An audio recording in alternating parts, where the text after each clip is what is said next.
सुबेल पर्वत का घेराव, लंका की रणनीति और जासूस। चलिए आज के इस विश्लेषण की सीधे शुरुआत करते हैं।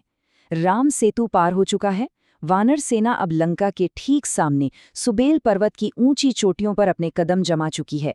देखा जाए तो ये कोई साधारण सैन्य पड़ाव नहीं है, ये असल में वह बिंदु है जहां से महायुद्ध की शुरुआत होने वाली है। रावण के पापों का घड़ा भरने की अंतिम उल्टी गिनती अब शुरू हो चुकी है और इसकी टिक टिक पूरे सुबेल पर्वत पर गूंज रही है। माहौल में एक जबरदस्त ऊर्जा है और युद्ध की ये घड़ी अब बिल्कुल करीब आ चुकी है। आइए इस दृश्य की कल्पना करते हैं। सूरज ढल रहा है और सुबेल पर्वत की चोटियों पर लाखों मशालें एक साथ जल उठी हैं।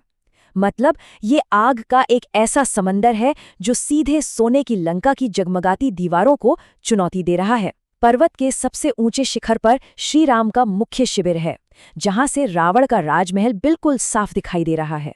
दोनों सेनाओं के बीच अब बस कुछ ही दूरी बची है और विनाश की ये उल्टी गिनती सीधे रावण के दरवाजे तक पहुंच चुकी है।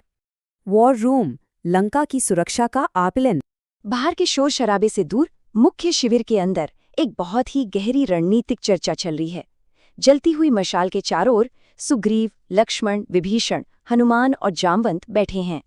भावनाओं को पूरी तरह से किनारे रखकर एकदम सामरिक नजरिए से दुश्मन की ताकत को आंका जा रहा है। यहाँ जो सबसे दिलचस्प बात है वह है विभीषण का खुफिया नक्शा, जिससे लंका की अभेद्य रक्षा प्रणाली का पूरा खाका सामने आता है। रावण ने चारों द्वारों को सुरक्षित करने के लिए अपने सर्वश्रेष्ठ कमांडरों को लगाया है। पूर्व में प्रहस्त, दक्षिण में महोदर, पश्चिम में मायावी इंद्रजीत और उत्तर द्वार पर खुद रावण अपनी भयानक सेना के साथ खड़ा है। इसी सटीक खुफिया जानकारी के आधार पर यह अचूक रणनीतिक फैसला लिया जाता है कि वानर सेना को भी ठीक 4 हिस्सों में बांटा जाए, ताकि चारों द्वारों को एक साथ घेरा जा सके। और इसी रणनीति के बीच सैन्य दल के सबसे अनुभवी सदस्य जामवंत जी एक बहुत ही अहम चेतावनी देते हैं।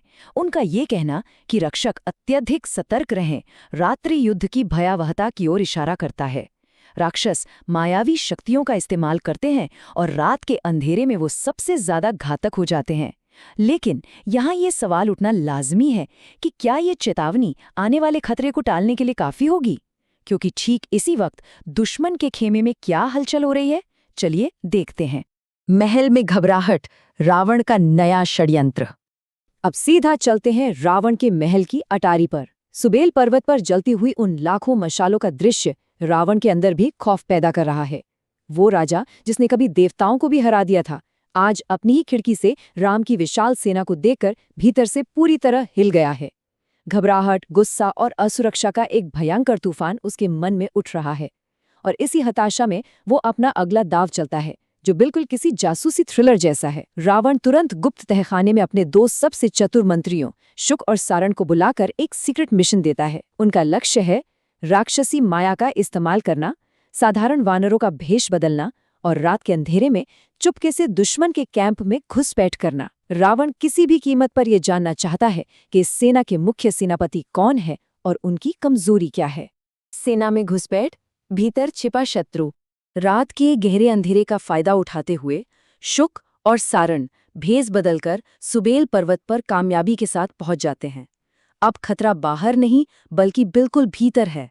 वो सैनिकों की गिनती कर रहे हैं और टॉप कमांडरों की बातें छुप छुप कर सुन रहे हैं। तनाव हर पल बढ़ रहा है, लेकिन कोई भी छद्मरूप कितना भी परफेक्ट क्यों न लगे, सच्चाई छुपती नहीं है। शुक और सारण दिखने में बिल्कुल साधारण वानर लग रहे थे, लेकिन विभीषण की पैनी नज़र तुरंत उस माया को भेद देती है। वो उन जासूसों की आंखों में छिपी राक्षसी क्रूरता और उनकी अस्वाभाविक चाल-ढाल को एक पल में पहचान लेते हैं। छद्मरूप और वास्तविकता के बीच का यह अंतर ही उन जासूसों के पकड़े जाने का कारण बनता है। हालात पलक झपकते ही बेकाबू हो जाते हैं। एकदम कड़कती आवाज में विभीषण अपनी तलवार खींचते हैं और उन जासूसों को वहीं रुकने का आदेश देते हैं। खतरा भापते ही हनुमान और अंगद बिजली की फुर्ती से उन घुसपैठियों को चारों ओर से घेर लेते हैं। मौत को सामने खड़ा देखकर शुक और सारण का मायावी आवरण टूट जाता है और वो वापस अपने असली भयानक राक्षसी रूप में आ जाते हैं। वानर सेना गुस्से से उबल पड़ती है और उन्हें वहीं मौत के घाट उतारने के लिए तैयार हो जाती है। सब कुछ बस एक ही क्षण में खत्म होने वाला होता है कि तभी एक अप्रत्याशित घटना घटती है। सबसे बड़ा अंतर, दया और चेतावनी। उस भारी अफरा तफरी और मृत्यु के उस निश्चित क्षण के बीच श्री राम वहां पहुंचते हैं। उनके आते ही जैसे समय ठहर सा जाता है। यहाँ नेतृत्व के दो बिल्कुल अलग दृष्टिकोण देखने को मिलते हैं। एक तरफ लक्ष्मण का स्पष्ट सैन्य रुख है कि जासूसी के अपराध के लिए इन्हें तुरंत मौत की सजा मिलनी चाहिए, जो कि मिलिट्री नियमों के हिसाब से बिल्कुल सही प्रतिक्रिया है। लेकिन इसके उलट श्रीराम का रुख अचंभित करने वाला है। वो हाथ उठाकर सबको शांत करते हैं और उन जासूसों को ये कहकर छोड़ देते हैं कि ये केवल अपने राजा के आदेश का पालन करने वाले दूत हैं। यह राम की असीम करुणा और एक अद्वितीय नेतृत्व का प्रमाण है, जो सिखाता है कि सच्चा लीडरशिप सिर्फ ताकत से नहीं बल्कि आदर्शों से भी परिभाषित होता है। यहाँ जो सबसे महत्वपूर्ण बिंदु है वो ये है कि श्रीराम केवल दया ही नहीं दिखा रहे हैं, बल्कि वो एक गजब की मनोवैज्ञानिक श्रेष्ठता भी स्थापित कर रहे हैं। वो उन कामते हुए जासूसों से पूछते हैं कि अगर कुछ देखने से रह गया हो तो विभीषण उन्हें पूरा शिविर और सारे अस्त्र शस्त्र घुमाकर दिखाएंगे। ये सोचने वाली बात है कि एक दुश्मन को अपना पूरा सैन्य बल खुद दिखाने की ये पेशकश, ये किसी साधारण योद्धा का काम नहीं हो सकता। ये उस आत्मनियंत्रण और आत्मविश्वास का प्रतीक है जिसे अपनी शक्ति पर पूरा भरोसा है और जिसे किसी जासूसी से कोई खौफ नहीं है।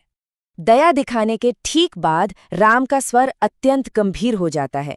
वो उन जासूसों के जरिए रावण को एक स्पष्ट और खौफनाक अल्टीमेटम भेजते हैं, सीता को सम्मान के साथ लौटा दो, और यदि उसका अहंकार नहीं मानता तो कल सुबह मेरे बाण चलेंगे और लंका का वैभव और उसका घमंड दोनों इसी धूल में मिल जाएंगे। ये कोई साधारण चेतावनी नहीं है, ये सीधे सीधे विनाश की घोषणा है। राम स्पष्ट कर देते हैं कि उनकी करुणा को उनकी कमजोरी बिल्कुल न समझा जाए। अब राम की शक्ति और दयालुता को देखकर शुक और सारण अंदर से पूरी तरह टूट चुके हैं और वो उल्टे पैर लंका की ओर भागते हैं। लेकिन यहाँ एक बहुत बड़ा सवाल खड़ा होता है। जब ये दोनों चतुर मंत्री वापस रावण के दरबार में पहुंचेंगे तो वो क्या रिपोर्ट देंगे? क्या वो रावण के सामने राम की तारीफ करने की हिम्मत जुटा पाएंगे? और अगर उन्होंने ऐसा किया भी तो क्या रावण इस सच को स्वीकार करेगा या राम की तारीफ सुनकर गुस्से में अपने ही मंत्रियों को मार डालेगा? इस महाकाव्य के अगले हिस्से में ये देखना बेहद रोमांचक होगा। आइए इस शक्तिशाली रहस्य के साथ आज के इस विश्लेषण को यहीं विराम देते हैं। इस सफर में साथ जुड़े रहने के लिए बहुत बहुत धन्यवाद।